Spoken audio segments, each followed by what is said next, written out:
Yes, dada bila samahani niambie. Kuna mtu namuulizia, sasa sijui utakuwa unamjua. Sijaweza kumfahamu, labda ungeniambia huyo mtu yukoje ama na story yake kidogo kama unajua. Anaitwa Samil, ni Mwarabu, kanyoa hivi. Mnene hivi mfupi. Huyo mtu hilo jina sio geni. Yaani hilo jina sio geni. Lakini hata huyo mtu leo unavyoniambia okay sawa. Nimekumbuka kitu kimoja. Umeona hii njia ambayo unaangalia hii? Sasa ukipita hii nyumba ya kwanza, ya pili kuna geti jeusi mkono wa kushoto. Labda ukigonga pale ukiangalia wanaweza kukupa msaada zaidi. Na maana kama sio maeneo yale basi wanaweza kukusaidia kitu chochote. Sawa, asante. Sawa, kuna kingine lakini hamna. Basi poa, asante. Mimi niseme asante, pole sana lakini. Wewe acha tu. Okay, poa. Huyu dada anateseka sana. Sijui ndugu yangu tena kesha haribu. Maana kijana namsikia tu mtaani. Anyway, nisiwe mimi mwalimu sana nikawa kungu wa kiume. Ngoja niendelee na safari zangu. Okay.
Anaitwa Samil.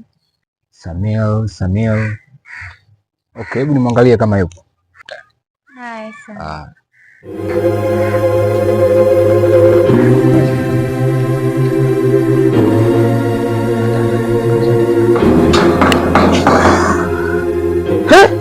Wewe. Umefuata nini tena huko? Hebu njoo kwanza kutuongelea. Una shida nini wewe? Hivi wewe mwanamke, mimi nishakwambia mara ngapi sihitaji kuwa na wewe bwana. Umeamua kuja kuniletea kiumbe ambacho sio cha kwangu. Mimi ndio pena hao watu wakota makopo barabarani huko na majiani, uje kuniletea mimi. Wewe ni mpuzi sana ujue mwanamke. Kisingizio tu, mimi mama yako Samil. Samil sio kituko. Kama sio kituko kile nini? Usiniletee sauti yako maigizo. Mimi sijawahi kukupa mimba wewe mwanamke. Hivi unajielewa kweli? Sikiliza. Na kuonya na kukusii. Hii nyumba ione kama kituo cha polisi. Yaani ukikaribia hii nyumba, jua hii nyumba ni kituo cha polisi. Na kuomba usije tena ukasubutu kuja kwangu. Kila ukiendelea kuniletea hizo ngojera zako, nitakupiga. Bana nitolee na hizo zako bwana, nenda kaa hapo kwa makopo ya nyumba yako mpuuzi. Samil. Amina.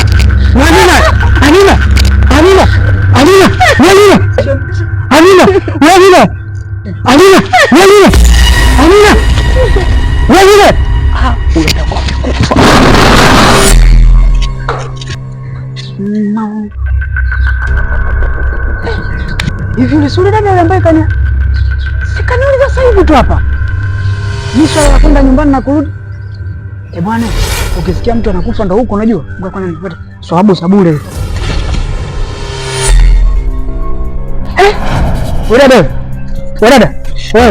Wewe. Unajua hizi matatizo haya juu.